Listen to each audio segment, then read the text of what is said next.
All right, well, this weekend is upon us, and it's time to head over to the theater with a review of Dawn of the Planet of the Apes. James A. Molnar of the Toledo Free Press is here on this Friday. Morning, James. Good morning. How are you?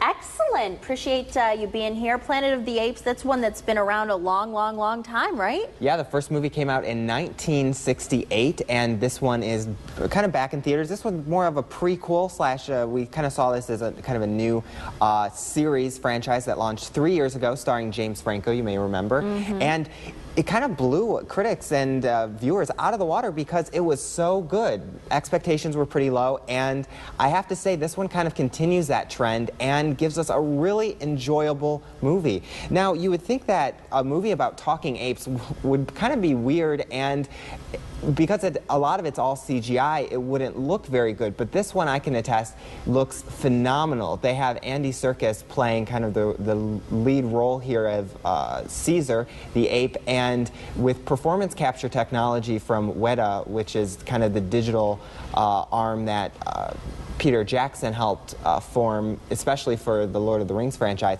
It looks absolutely phenomenal. You forget that you're watching a movie that's probably 90% CGI. And what does that mean? That's a computer.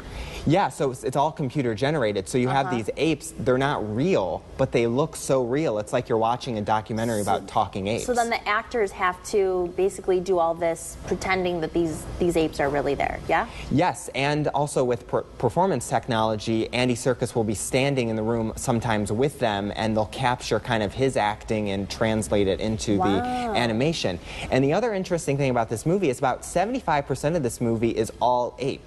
Only about 25% of the movie is humans. Now, the last movie 3 years ago, it left us with kind of this virus and kind of the planet being annihilated. Only about 1 in 500 humans survived this simian virus, they call it. And so it's all about the apes, and it's a fantastic movie. I'm actually giving this 5 out of 5 stars. Oh my goodness, James. I love this movie. Now, I'm not going to say that it's my favorite movie of the year. I still love it. It almost got 4 stars, but overall, and I think the hardest thing about it is you're watching a movie about talking apes, anthropomorphized apes, and you're like, okay, can I actually watch and enjoy this movie? And you did. And I did. Now, I do have a question. If we did not see the other ape movies, can we see this one? Or do you need to kind of see them in sequence? That's a great question. I would recommend that if you haven't seen the first one from 2011 of this new franchise, I would recommend seeing that. But if not, you're still not going to be too far out of the loop because they really, in the first few minutes of the movie,